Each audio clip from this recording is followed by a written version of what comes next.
meus queridos amigos e irmãos, que o eterno nosso Deus nos abençoe. Shabbat Shalom para todos vocês. É com alegria que nós estamos aqui novamente para poder trazer este ensinamento para a sua vida. Essa porção hoje, uma porção preciosa como todas elas. Mas antes de nós começarmos a ministrar essa palavra, eu gostaria de orar com você e pedir que você também esteja aí agora, nesse momento que você assiste essa ministração, que você possa fechar os seus olhos, entrar para dentro do seu coração e buscar a presença do Eterno. Amém? Shema Israel Adonai Eloheinu, Adonai Echad. Baruch Shem Kevod Mahuto Leolam Vaed. Ouve, ó Israel, o Senhor nosso Deus, o Senhor é um. Bendito seja o seu glorioso nome e o seu reino para todo sempre. Querido Deus, nesse momento nós estamos diante da tua presença, diante da tua palavra, que será lida, proferida. Então nós queremos te pedir nessa hora, Pai, que o Senhor venha anular e desfazer todo o mal, que o Senhor venha, através da minha vida, trazer, Pai, essa palavra ao nosso coração, e que essa palavra encontre em nós um lugar onde ela possa frutificar, causando em nossas vidas mudanças, transformação, decisões, um aprendizado, Pai, que possa transformar a nossa vida de dentro para fora, e que nós possamos estar comprometidos com a Tua palavra. Nós te louvamos, ó Deus, pelo dia do Shabat, um tempo que o Senhor separou para o nosso descanso, para o nosso relacionamento com o Senhor. E nesse momento nós queremos, ó Deus, desfrutar desse deleite que é poder, ó Pai, ouvir a voz do Senhor dentro de nós. Por isso eu te peço, Pai, que o Senhor fale, que o Senhor traga a revelação dessa mensagem, para que a nossa vida seja cada dia mais cheia de poder, da Tua graça, da Tua unção, e que nesse aprendizado nós possamos levar a Tua palavra àqueles que precisam de ouvi-la. Em nome do Teu Filho amado, Yeshua, nós te agradecemos, ó Pai, por esse instante que é tão precioso e entregamos a Ti as nossas vidas. Em nome de Yeshua HaMashiach, que o Senhor nos abençoe por meio do Teu Ruach HaKodesh. Amém. Amém, amados. Hoje nós vamos estudar a porção que se intitula com o nome de Be'ar, que significa no monte. Essa porção ela começa no livro de Vaikra, Levítico, capítulo 25, e vai até o capítulo 26, versículo 1. É uma porção cheia de detalhes, cheia de ordenanças, mas também de muitas promessas. É uma porção muito profética, porque nós sabemos que fala sobre os tempos indicados do Senhor, como o Shabat, o Shemitah, o Jubileu. E nós sabemos que todo esse conjunto de instruções do Eterno, eles vêm para nos indicar algo no futuro. Então hoje nós vamos aprender com a palavra do Eterno, essa palavra tão maravilhosa, alguns princípios para a nossa vida. E é interessante que, como é importante, né? As raízes judaicas da fé. Como que é tão importante nós conhecermos essas preciosidades. E como é importante é a nossa herança em relação ao nosso entendimento dos caminhos de Deus. E a gente percebe que nessa porção, ela é chamada de Be'ar, que significa no monte, porque ela vem relacionada ao Monte Sinai, que foi o lugar aonde foi encontrado, né, esse versículo de abertura dessa porção, que se encontra em Levítico 25, versículo 1, e nós vamos ler. Adonai falou a Moshe no Monte Sinai, ele disse: fale ao povo de Israel, quando entrarem na terra que eu dou a vocês, a terra deverá guardar um descanso de Shabat para Adonai. Então, aqui nós podemos ver que O texto começa falando que Adonai falou com Moisés no Monte Sinai. Mas por que a palavra Sinai ela aparece em uma porção da Torá que discute as leis sociais, as leis agrícolas e que deveriam ser observadas apenas mais tarde na Terra Prometida? Por que o Senhor ele antecipa esse ensinamento? É interessante que o assunto do ano sabático, né, que tem o Shemitah, tem a ver também com essa revelação dada do Sinai. Os sábios eles dizem que o ano sabático ele foi mencionado em conexão com o Sinai para ensinar que Moisés recebeu não apenas os 10 mandamentos e a revelação do tabernáculo ali naquele local, mas que também as leis específicas regulando futuras práticas sociais e econômicas do povo foram dadas também ali para que o povo pudesse manter um comportamento e um relacionamento perfeito com o eterno e com o próximo. E é tão interessante que a lei do ano sabático é um exemplo disso, porque seria absurdo uma lei que exigisse que os agricultores abandonassem suas práticas agrícolas, uma vez que a cada 7 anos fosse proclamada enquanto o povo vagava pelo deserto.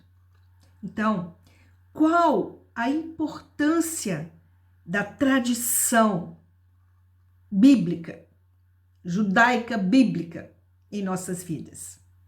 É uma pergunta.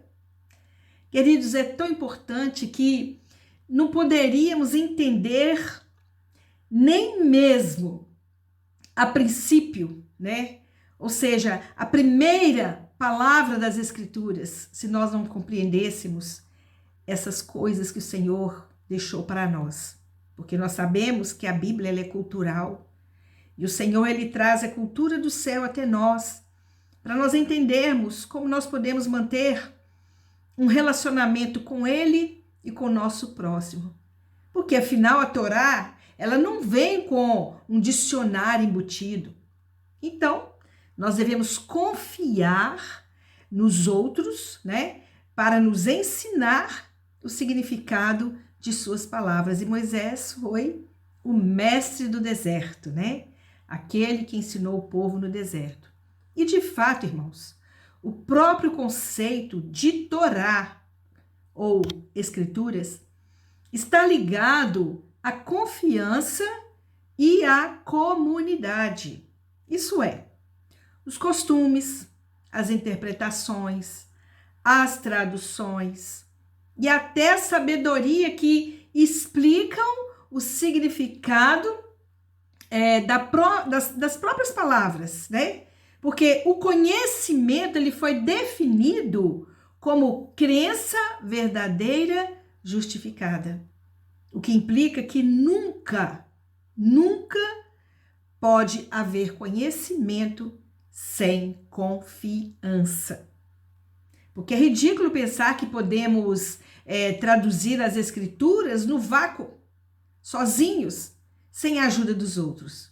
E é por isso que nós temos Moisés que traz a revelação, os profetas.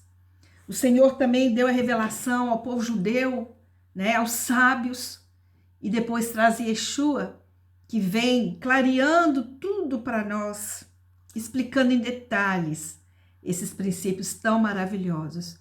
Mas para isso, nós precisamos nos humilhar e nos tornar como crianças para aprender com aqueles que nos precederam, e isso porque o valor judaico do Talmud, né, que é a Torá, ensinar às crianças as palavras e os valores da Torá é considerado tão importante.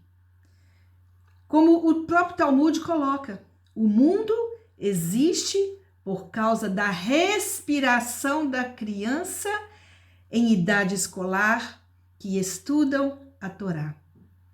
Por que eu estou dizendo isso? Certa feita, Yeshua estava cercado por um monte de crianças. E aquelas crianças, elas estavam ao redor dele, brincavam, conversavam. E de repente ele tomou uma daquelas crianças e abraçou e disse: aquele que quiser estar junto comigo e receber o reino dos céus precisa ser como uma criança. E por quê? Porque a criança, ela cresce no caminho do aprendizado.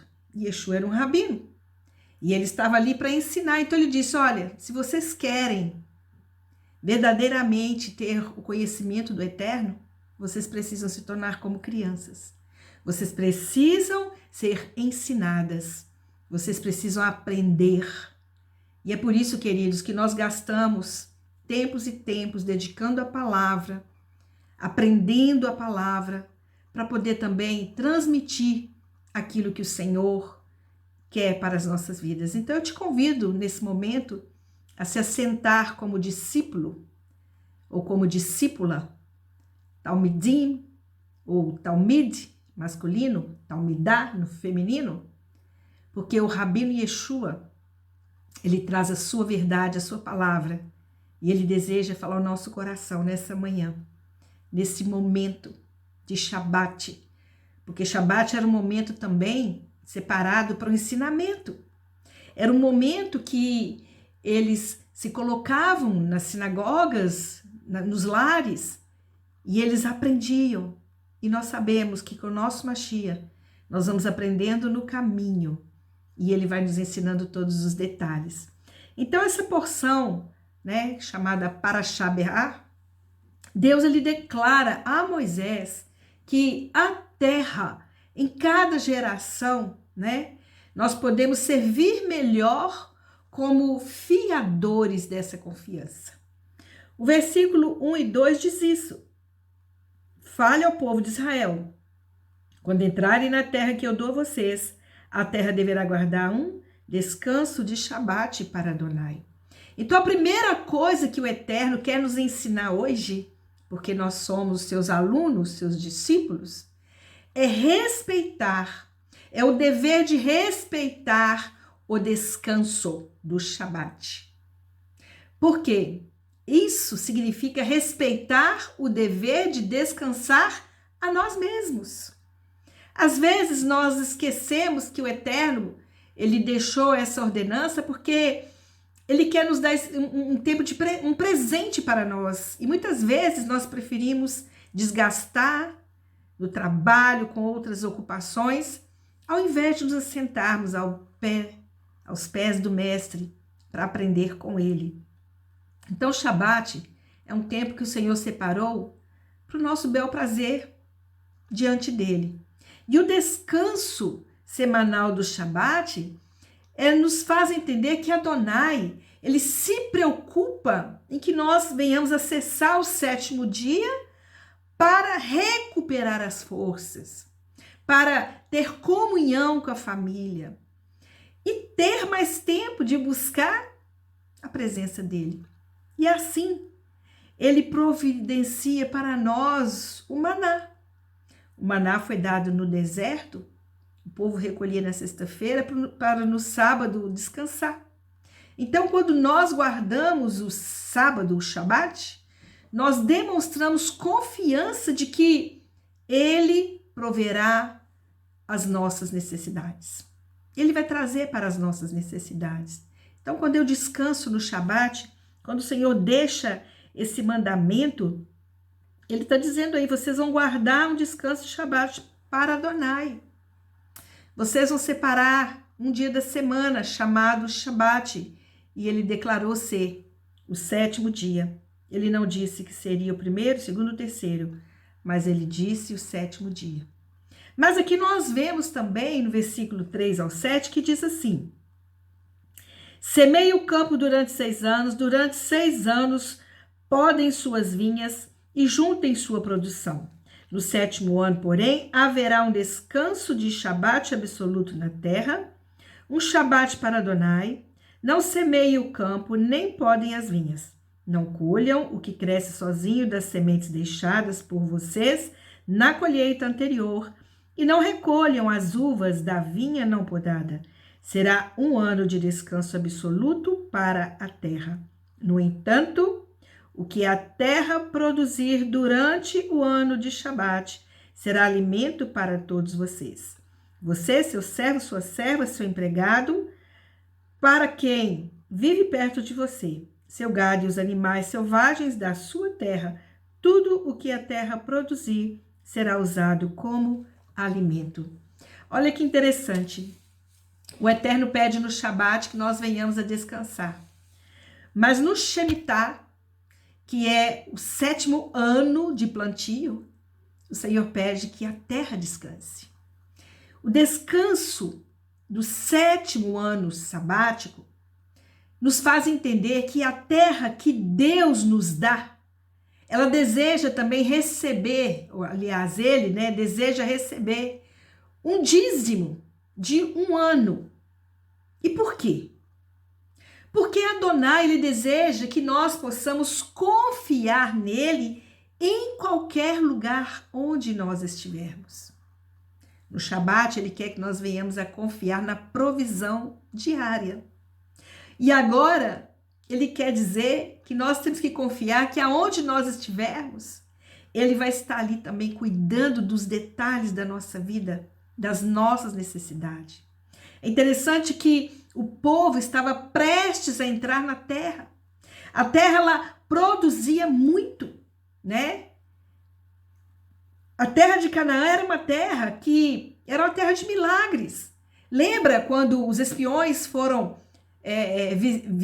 vigiar a terra lá, que eles foram conhecer o local? O que eles vieram trazendo? Grandes cachos de uva. As frutas enormes. Muita coisa aquela terra dava. A terra que emana leite e mel. Adonai, queridos, não queria que o povo depositasse confiança na terra e que eles se apegassem a isso, perdendo assim a comunhão com ele. Então Adonai, ele deseja que o povo lembrasse de que tudo vem dele, que é o Criador, ele que cria todas as coisas, e por isso o povo não precisava temer, porque Adonai prometeu cuidar deles com provisão para 3 anos. Por quê? Ele falou, olha, vocês vão encerrar no 6º ano. E o 7º ano é um descanso para a terra. Mas no 6º ano vocês vão produzir muito. Para que no 7º ano e no 8º ano, porque o 7º? No 6º ano eles iriam colher muito, muito, muito, muito. No 7º, a terra ia descansar, mas a terra ia continuar produzindo para que eles alimentassem tanto no 7º ano como o 8º ano, porque era a hora que eles iam retornar ao plantio. Então, o Eterno não queria que eles tivessem medo, que eles temessem isso. E Adonai, ele prometeu que traria provisão para eles. Então, queridos, o que nós podemos ver? Que o segredo era obediência. Porque se eles não obedecessem, eles seriam forçados pelos seus inimigos a ir para o exílio. O que nós podemos entender aqui, amados? Que um princípio da lei de Deus, quando ele não é obedecido, não é que Deus deseja que nós recebamos maldição, mas a nossa desobediência gera maldição. São os resultados pela desobediência. E como é bom quando a gente confia que o Eterno vai prover para nós todas as coisas. Se é Ele que dá vida a cada semente, se é Ele que faz crescer, se é Ele que faz brotar, então por que nós temos que preocupar de plantar alguma coisa? Na verdade, lembra do Jardim do Éden, quando ele criou o Jardim do Éden e o mundo?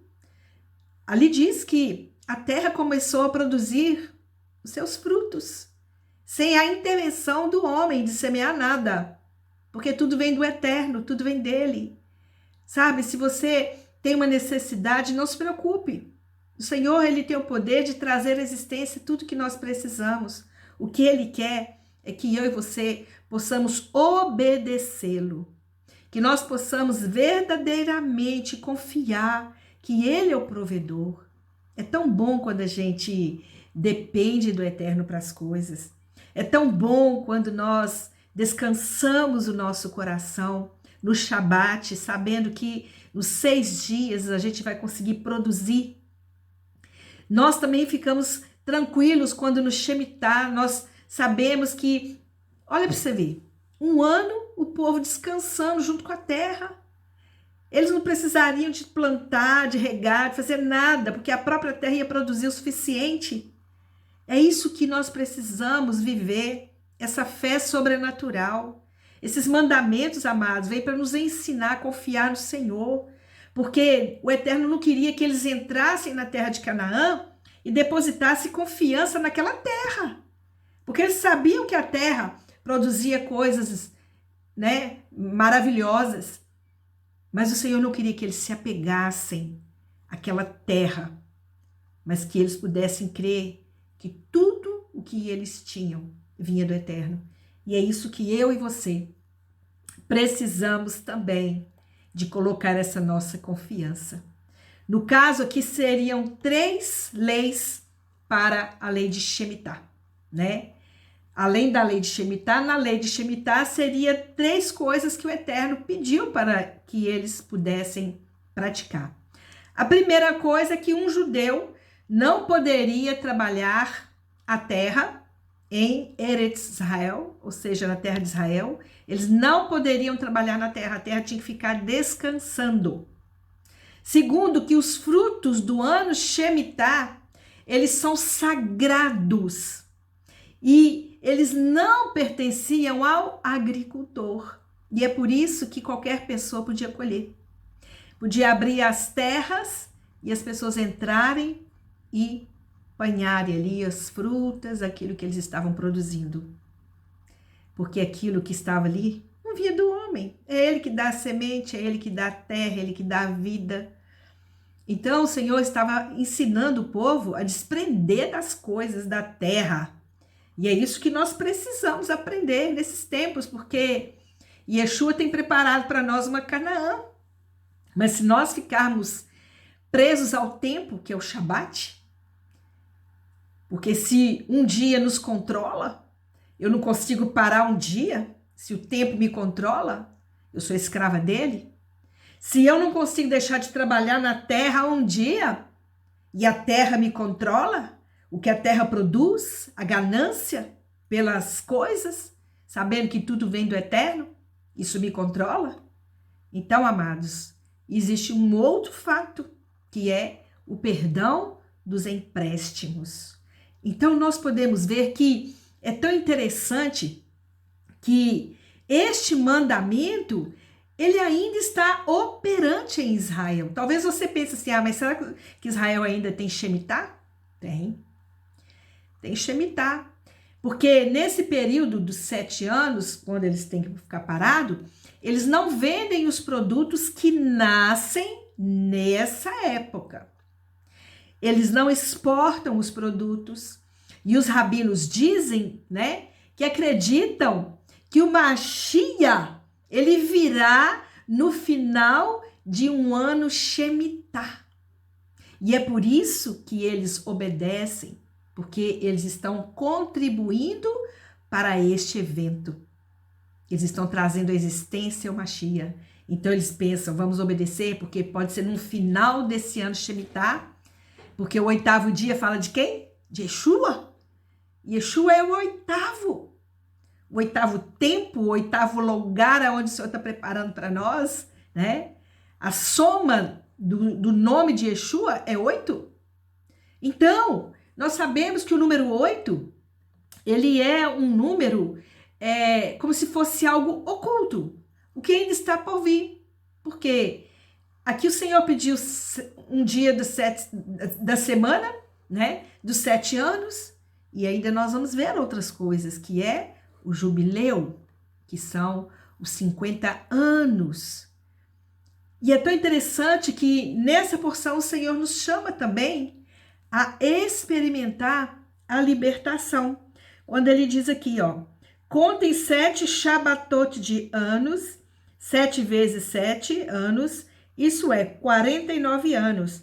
Então, no 10º dia do 7º mês, no Yom Kippur, soe o toque do shofar, soe o shofar em toda a terra, a sua terra.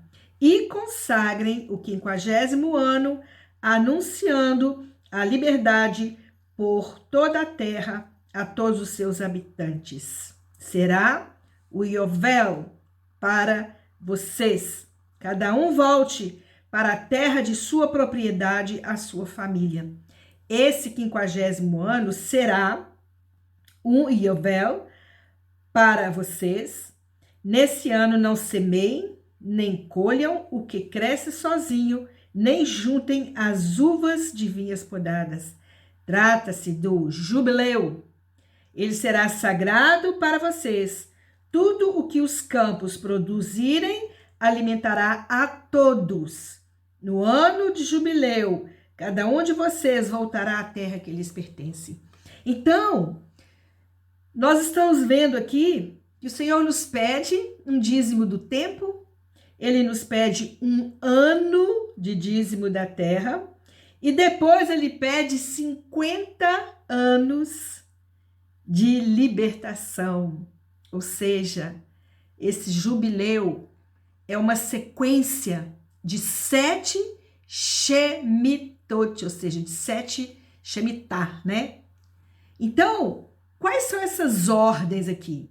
É tão interessante, queridos, que a legislação dessa porção, ela presume o valor do equilíbrio e ela regula o equilíbrio entre produtividade, descanso e renúncia.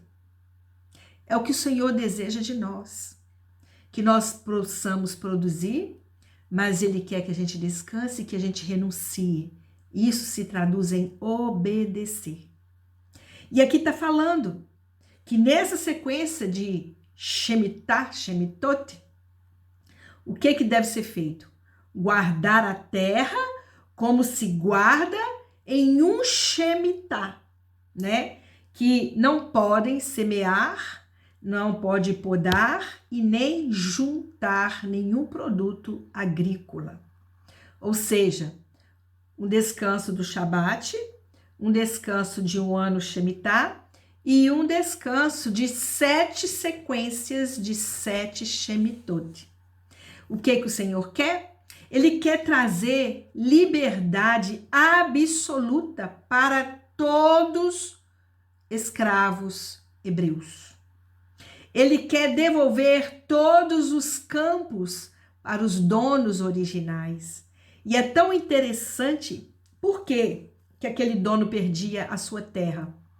Porque às vezes ele entrava numa situação financeira tão difícil que ele não ia ter condições de plantar.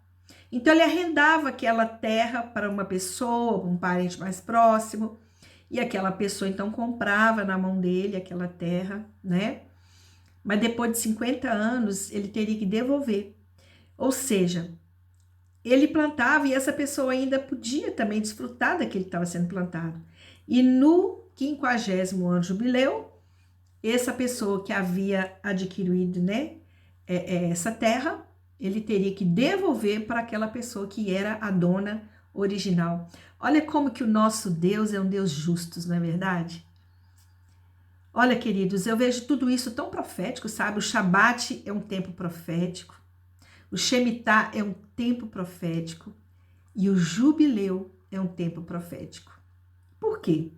Porque nós sabemos que Yeshua, ele veio para resgatar a terra para nós. Ele veio resgatar a terra. E é por isso que ele vai devolver a terra, porque o inimigo, ele entrou e ele quis tirar aquilo que o Eterno nos deu. Não é verdade? Mas Yeshua, ele vai devolver a terra para o seu povo, para que o seu povo possa reinar juntamente com ele. Então, amados, nós precisamos prestar atenção nesses detalhes da Torá, que não são leis absurdas e nem são leis que não são de capacidade de nós guardarmos ou vivermos. Mas tudo isso aqui, nós temos a certeza de que quando nós obedecemos, nós estamos beneficiando para a nossa vida hoje, mas também para o futuro. Mas é interessante que eu vejo algo aqui interessante que acontecia. Por quê? Porque o dono daquele escravo, ele tinha dificuldade de libertar aquele escravo. Porque o dono se apegava ao escravo, como também o escravo, ele se apegava ao seu dono. Imagina, 50 anos trabalhando, né, com aquela pessoa, é uma vida inteira, não é verdade? Então, o que eles faziam? Havia um período de adaptação para essa libertação, tanto para o senhor, né, como também para o escravo. O que eles faziam? Entre Rosh Hashanah, que é Yom Teruah, a festa das trombetas, e a festa de Yom Kippur, do ano jubileu, na época do jubileu, chegava o tempo do jubileu, então aquele escravo teria que ser libertado, mas para ele não sentir, né, como se diz, né, aquela separação tão abrupta, né, porque ia romper uma ligação de uma aliança de tantos anos, para que nenhum nem outro sentisse muito, sofresse angústias, né, dessa separação. Então, o que eles faziam? Aquele senhor, ele pegava aquele escravo e trazia ele para dentro da sua casa e tratava aquele escravo como se ele fosse uma pessoa da família. Comia junto com o dono, sabe? Bebia, tinha privilégios ali dentro daquela casa, para que ele pudesse se sentir parte da família, para que ele pudesse ter um relacionamento mais familiar com aquele dono. E ali ele comia à mesa. Queridos, mas algo depois interessante acontecia. O shofar era tocado em Yom Kippur. E quando o shofar tocava em Yom Kippur, aquele escravo partia.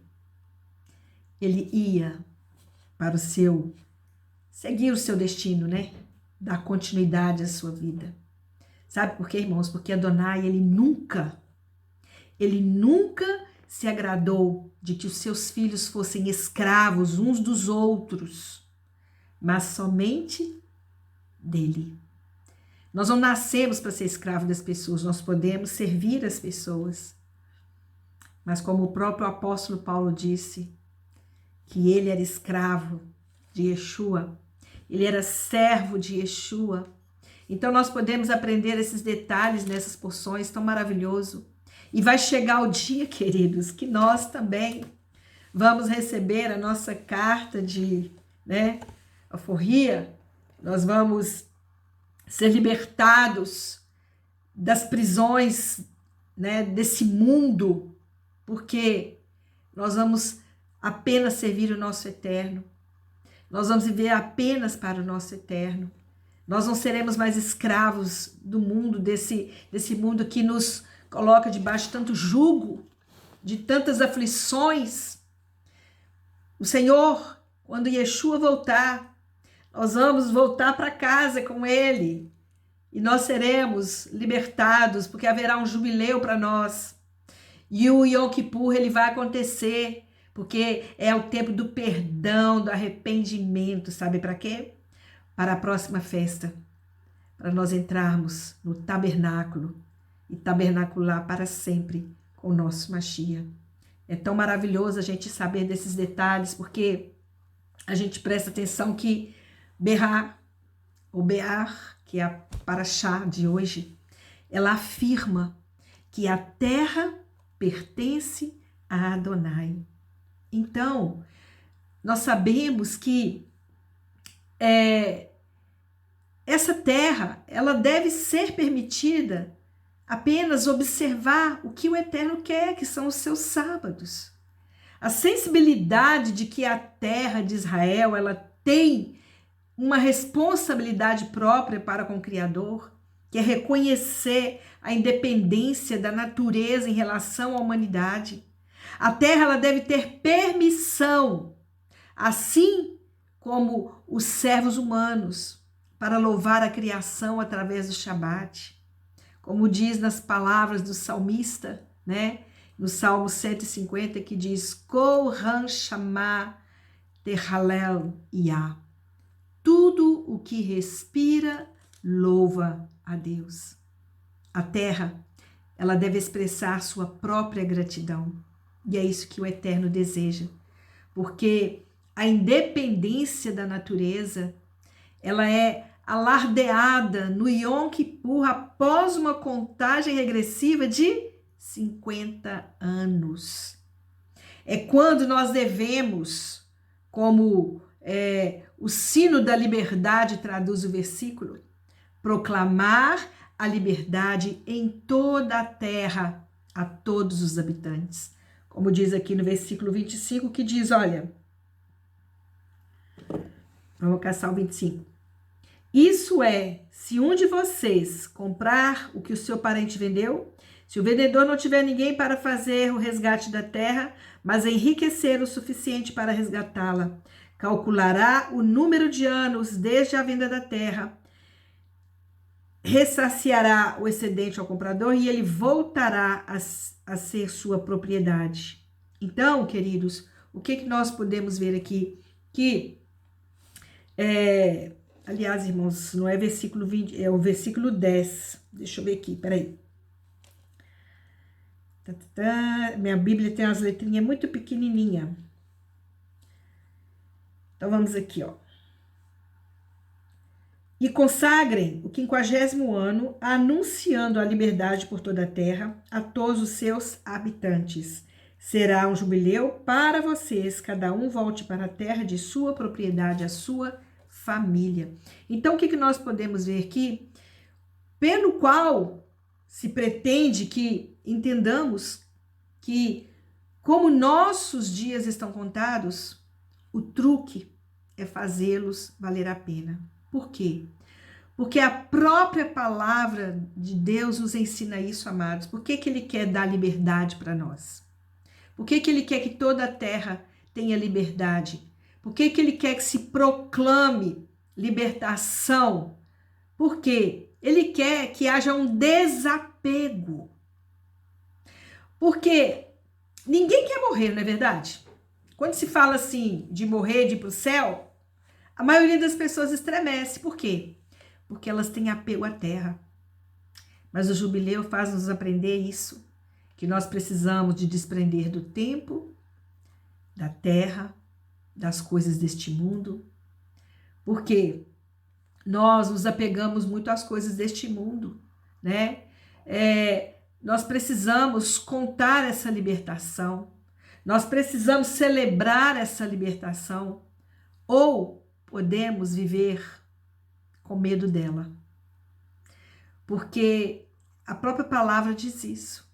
No Salmo 90, 12 diz assim, Limnot Yameinu. Então, o que está dizendo aqui para nós? Que nós precisamos de nos desprender e desapegar das coisas deste mundo. O nosso dever não é lutar incansavelmente, mas é sermos gratos e generosos, assumir nosso pequeno lugar na criação e unir as árvores em louvor a Deus. Por que eu estou dizendo isso, queridos? Porque no jubileu é um tempo de nós desapegarmos das coisas. Como que está o seu coração? Será que você está tão apegado às coisas deste mundo, à terra, a casa, o carro, a vaidade? O que você preferia hoje? Que houvesse um jubileu para a sua vida ou continuar escravo desse mundo? Eu tenho certeza que a maioria de nós deseja um lugar seguro junto de Deus, porque lá nós sabemos que será algo eterno. E é isso que nós esperamos nesses dias, amados. Que o Senhor, Ele possa, encher o nosso coração de desejo, para que nós possamos nos libertar das nossas coisas, da vida, do dia a dia. Nós somos muito apegados a tudo.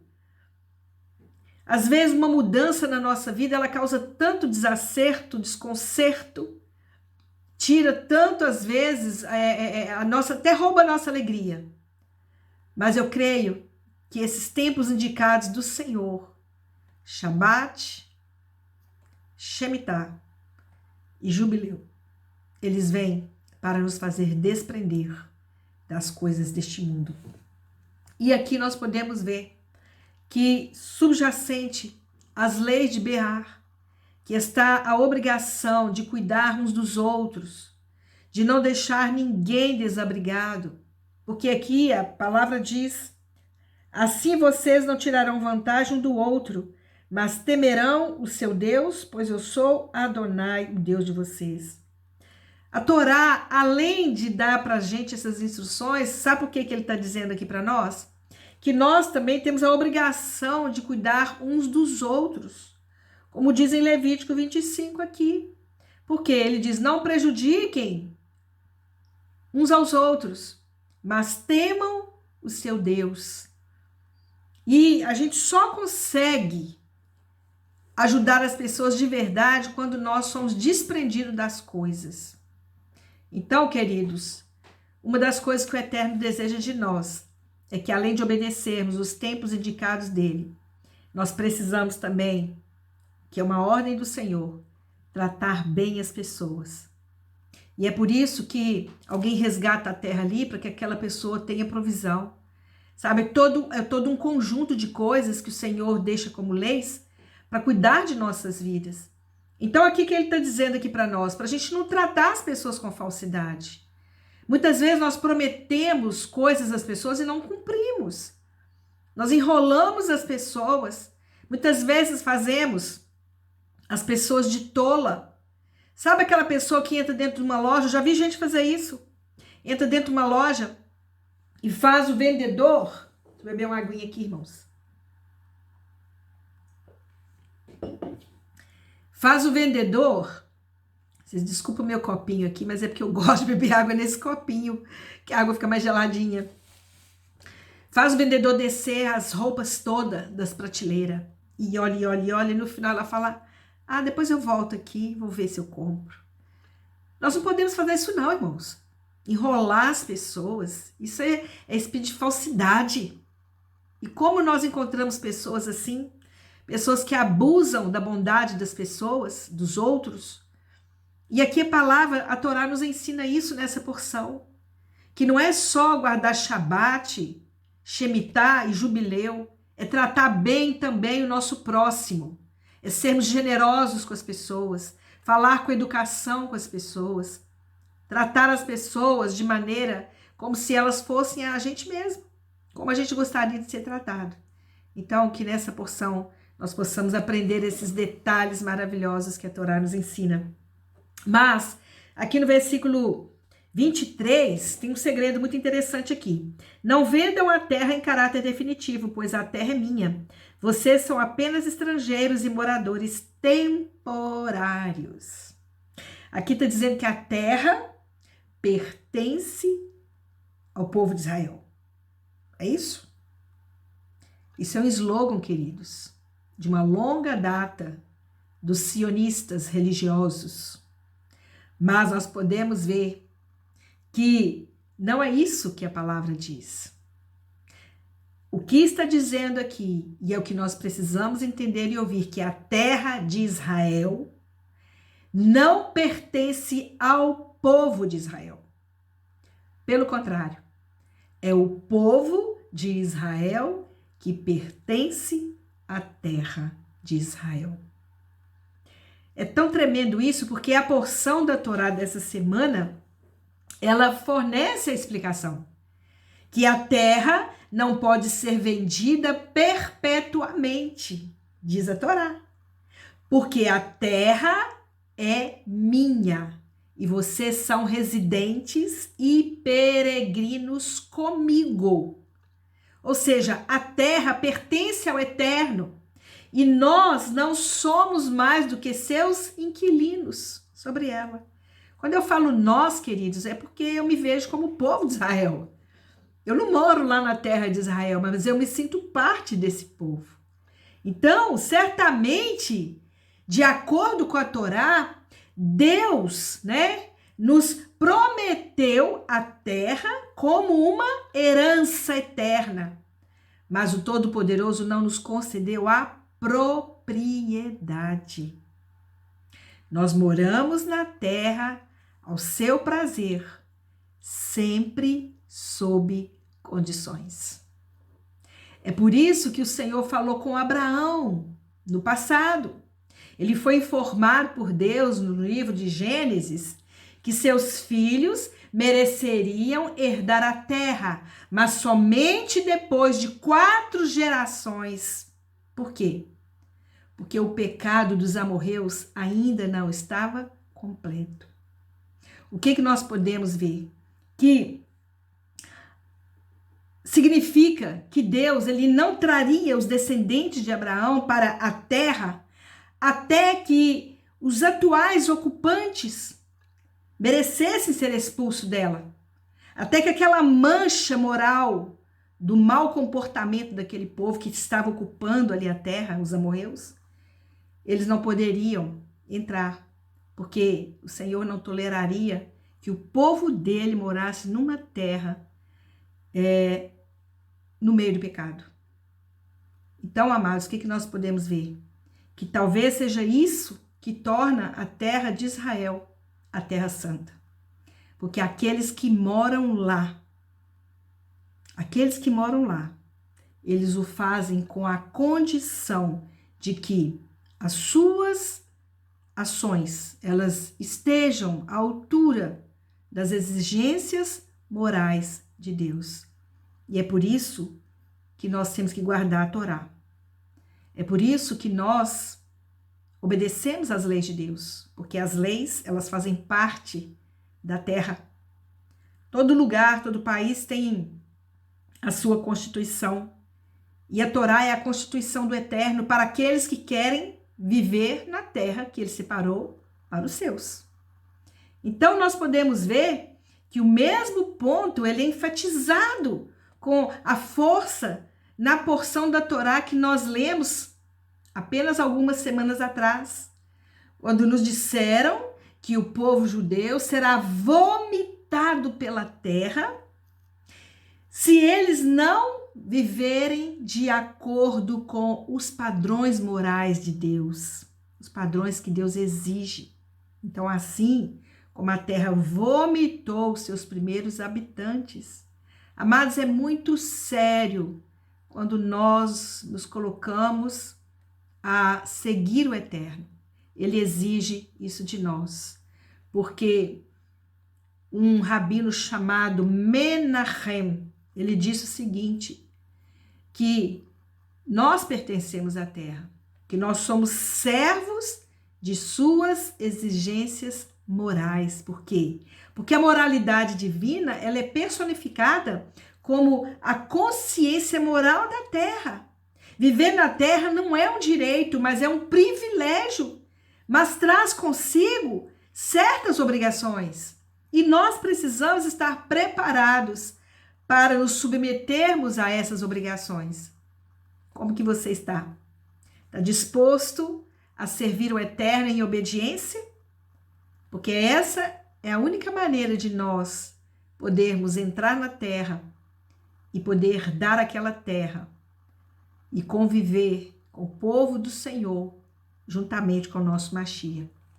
Porque essas obrigações, elas são muitas, mas a mais repetida pela Torá é não maltratar o peregrino.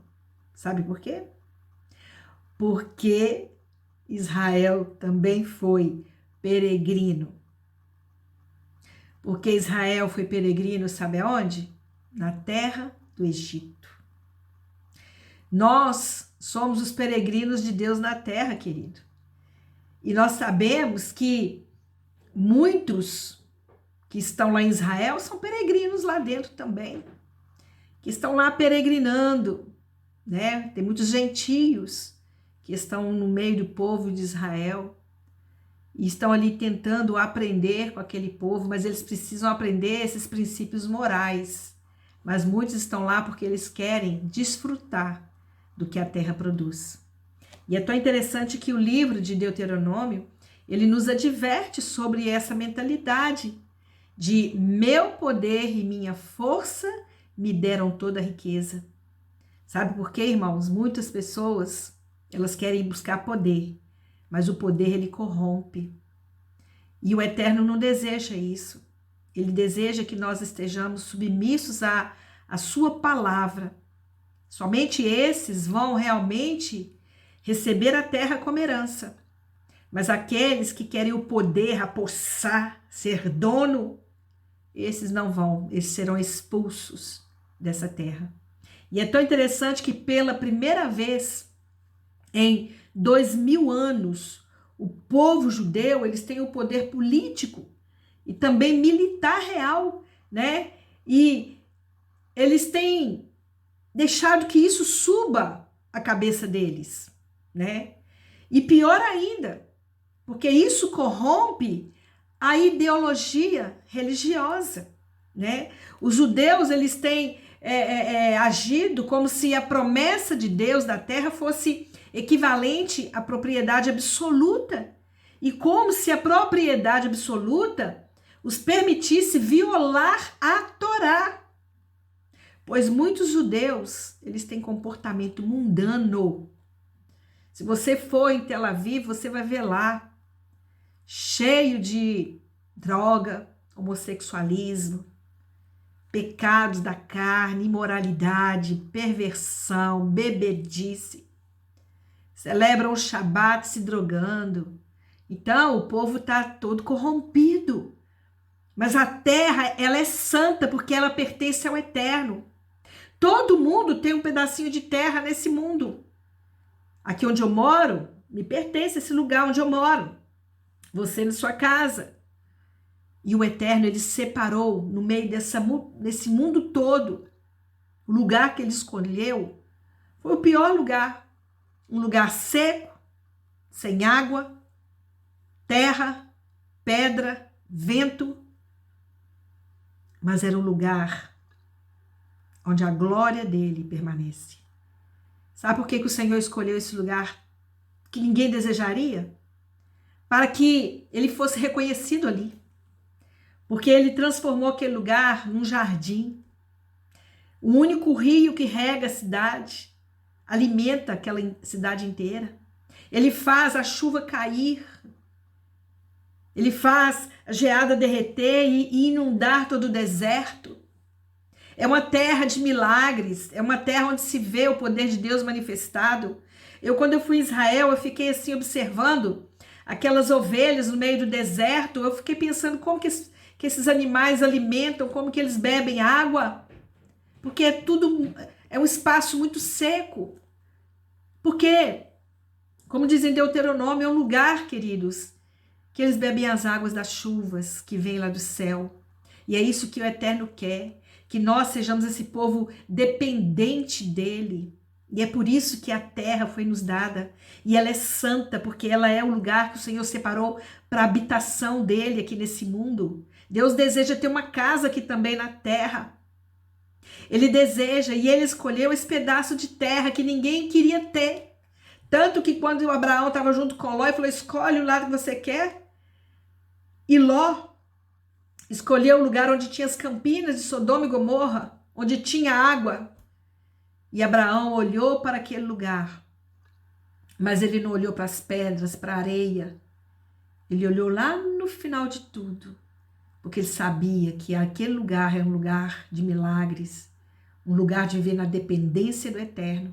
E é isso que ele quer para mim e para você, que nós venhamos a aprender a confiar que no Shabat ele vai trazer a provisão, que no Shemitah a terra vai produzir suficientemente para todo mundo, para o pobre, para o rico, que no Jubileu as pessoas serão libertadas do seu jugo da escravidão, elas vão ser restituídas seus bens, aquilo que elas trabalharam tantos anos, de repente perderam por uma dificuldade, e agora elas serão novamente recompensadas.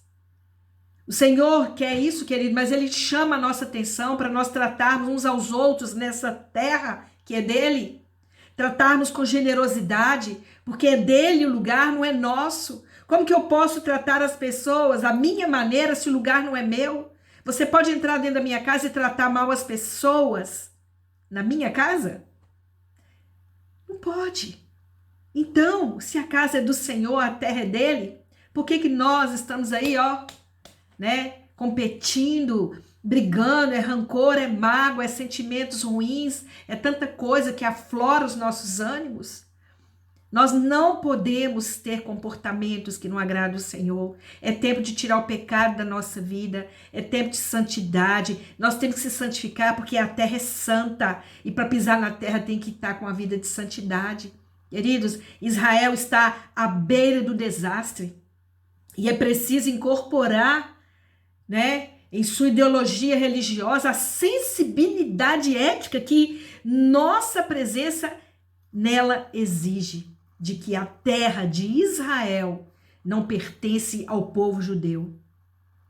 O povo judeu pertence à terra de Israel. Então, amados, que fica essa mensagem para nós. Mas, nessa porção também, há uma série de sessões curtas que começam com as mesmas palavras, Ki yamur ahira, ou seja, se seu irmão afundar na pobreza. A Torá, amados, ela apresenta várias dessas situações com vários cenários diferentes. E nós vamos ver aqui a primeira. Ou seja, se uma pessoa em dificuldade financeira, ela vendesse a sua terra, ou ela tivesse vender um escravo, por exemplo. Em cada um desses cenários, a Torá ela tem um modo de comportamento recomendado para os membros da comunidade seguirem, através do qual o desafortunado irmão pode ser ajudado. Ou seja, existe alguém aí do seu lado que está passando uma necessidade financeira? A Torá instrui que nós devemos socorrer uma pessoa antes que ela caia no abismo, né? Às vezes ela está na beira do abismo. Então, nós precisamos de socorrer alguém que está passando necessidade. Mas aqui a gente vê que a Torá, ela faz uma recomendação, né? Que é dar a uma pessoa tão carente um empréstimo, por exemplo, sem juros. Por quê? Às vezes você tem um parente, um irmão, uma pessoa que está precisando de um empréstimo, mas se ele está precisando de empréstimo é porque ele não tem dinheiro, não é verdade? E aí ele é seu parente e você simplesmente coloca lá um juro absurdo para cobrar da pessoa. Então a Torá, ela proíbe isso. Nós não podemos cobrar juros dos nossos irmãos, né? Nós vamos ler isso em Levítico, no capítulo 25, no versículo 35, que diz, ó: se um membro do seu povo empobrecer e não puder sustentar-se, vocês deverão ajudá-lo como o fariam com o estrangeiro ou com o habitante temporário, a fim de que ele continue vivendo com vocês. Não cobrem juros dele, nem lucrem com ele, mas temam ao seu Deus, para que seu irmão continue vivendo com vocês. Então, se você está sendo agiota aí do seu irmão, né? Está emprestando dinheiro a juro, tirando proveito, a Torá, ela simplesmente condena esse tipo de coisa. Nós temos que ter, né, atenção para as imagens que a Torá usa para descrever o processo, né, de se tornar pobre e as recomendações para detê-lo, porque às vezes a pessoa está afundando, queridos, na miséria, e às vezes a nossa mão escorrega, sabe? A pessoa está lá te pedindo socorro, você tem como ajudar e não ajuda. Mas o nosso papel, amados, é agarrar a mão dessa pessoa e ajudá-la. Ou seja, imagens físicas de alguém que está com você e que corre o risco de escorrer para uma existência que não estará com você mais. Mas você sabe que pode salvá-lo. Então, assim que a mão de uma pessoa começa a escorregar, você deve segurá-la e não deixá-la cair mais, porque se o fizer, será muito difícil muito mais difícil depois de levantar essa pessoa. Então ajude quem precisa, se você tem condições. Se você não tem condições, vamos dizer, financeira, mas você pode ter uma palavra, um conforto, você pode orar, você pode ajudar essa pessoa de alguma maneira, não é verdade? Nós, como crentes, precisamos de ser generosos. Nós precisamos ser generosos, ajudar as pessoas no momento de suas dificuldades. É interessante que o Rabino Rashi, ele ilustra a compreensão da Torá deste processo com uma parábola muito interessante, que eu queria compartilhar com vocês. Ele diz o seguinte: se uma mula, ela está escorregando, né? Ela está carregando uma carga, e desde que a carga esteja equilibrada nas costas da mula, é preciso apenas, né, uma pessoa ali para estabilizar e garantir que aquela carga não vai cair. Mas uma vez que a carga ela tenha caído no chão,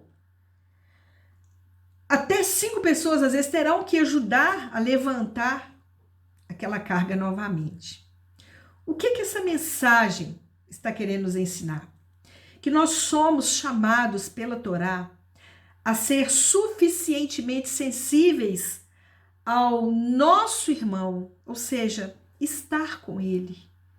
E para estar em posição de perceber se ele está escorregando, mesmo o menor pouco, ou seja, que você possa oferecer financeiramente, mas você não deve deixá-lo, abandoná-lo, deixar a sua carga, seu fardo cair, mas ajude ele a se levantar. Porque assim como um tropeiro mantém a mão na carga, o bom irmão está em contato com a situação de seu companheiro. E assim como o tropeiro responderá imediatamente com um leve ajuste, quando a carga começa a escorregar, também somos chamados a responder com um empréstimo sem juros. Se nosso irmão começar a largar a bolada financeira.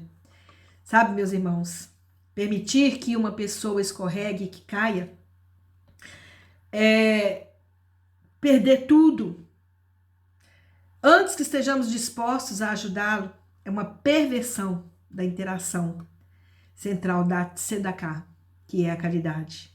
Na lei judaica, a mitzvah, que é o mandamento de ajudar os outros, está enraizados no fato, ou seja, de o outro ser o quê? Um irmão. Isso a Torá enfatiza. É um status que concedemos a estrangeiros e peregrinos também, né?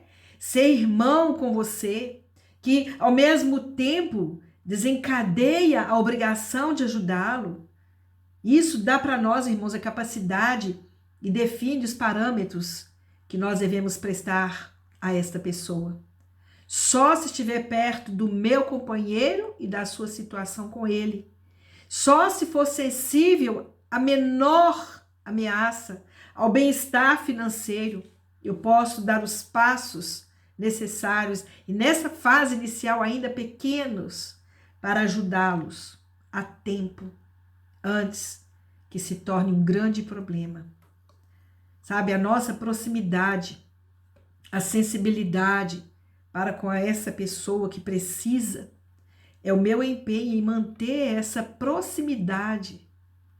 E nós precisamos, porque é isso que vai nos permitir mostrar de maneira eficaz que nós estamos assegurando a necessidade do outro, daquilo que ele passa, e que nós jamais vamos deixar essa pessoa cair no chão, na lama, porque depois que ela cair, não tem mais jeito, fica difícil de ajudar. Então, irmão, será que somente quando alguém está junto conosco, quando ele for reduzido a algo diferente de um irmão, né, e se tornar algo que podemos classificar como desviante, carente, distante de nós, é que nós vamos ajudá-lo? Será que a gente só vai ajudar depois que a pessoa já está lá no mundo, lá? Vamos pensar aqui em outros aspectos. Você está vendo uma pessoa, um jovem que está começando a enfiar nas drogas, na prostituição. Qual que é nosso papel? É ajudar a arrancar essa pessoa antes que ela se enfie ali no pecado cada vez mais. Sabe? Não é só a questão financeira que nós temos que ajudar as pessoas, não. Nós precisamos socorrer as pessoas antes que a situação da vida delas vire uma situação mais complicada. Ou quando a condição dela se torna uma condição pior. Então, por que nós precisamos agir assim? Porque, queridos, nós não podemos ficar esperando que o governo ou que a elite da vida venha trazer uma solução para a nossa sociedade. Quem vai trazer solução para a nossa sociedade é você e eu. Quando nós estivermos mais próximos uns dos outros, ajudando uns aos outros. Porque as implicações aqui sobre a responsabilidade individual em oposição à coletiva, né? A esses relacionamentos que nós vivemos, nós precisamos ter disposição de ajudar as pessoas e não ficarmos esperando que o outro faça por mim. Então, quando é que nós devemos ajudar as pessoas? Antes que elas percam seus campos e suas casas. Nós precisamos socorrer antes que as pessoas empobreçam. Nós precisamos não emprestar às pessoas com juros. Nós precisamos tratar bem os nossos servos. Nós precisamos redimir um escravo. Então, queridos, o que nós podemos ver? Que o Senhor chama a nossa atenção para que nós possamos prestar atenção às suas palavras e assim alcançar o reino de Deus. E no versículo 1 do capítulo 26 diz: não façam ídolos para si, não erijam estátuas esculpidas ou coluna, não coloquem nenhuma pedra esculpida em nenhum ponto de sua terra, com o objetivo de prostrar-se diante dela. Eu sou Adonai, o Deus de vocês. Guardem meus Shabatot e reverenciem meu santuário. Eu sou Adonai. Então a Torá, ela nos proíbe a nos prostrarmos num chão onde é um chão de pedra, um chão onde nós vamos estar orando, porque era um costume pagão, né? Eles orarem em cima daquele chão de pedra, e aquilo passava a ser até uma idolatria. Então o Eterno, ele não aceita que a gente ore num chão de pedra, voltado para aquele chão de pedra. Geralmente se coloca ali um tapete, um pano para se ajoelhar, para se prostrar ali. Então Adonai está dizendo isso: não façam ídolos para si, não erijam estátuas esculpidas ou colunas, não coloquem nenhuma pedra esculpida em nenhum ponto de sua terra, com o objetivo de prostrar-se diante dela, fazer postes ídolos e bases de escultura. Então o Adonai, ele odeia a idolatria. E por quê? Porque a idolatria é troca, e ele não aceita ser trocado por qualquer outra coisa. Então nós encerramos aqui a nossa porção.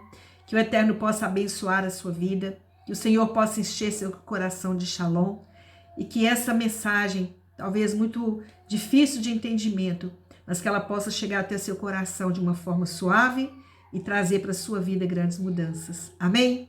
Que o Senhor te abençoe e te guarde, que o Senhor faça o seu rosto resplandecer sobre ti e tenha misericórdia de ti, que o Senhor sobre ti levante o seu rosto e te dê a paz. Shalom, shalom, porque meu baby está chorando, me procurando, queridos. Um abraço para vocês. Shalom.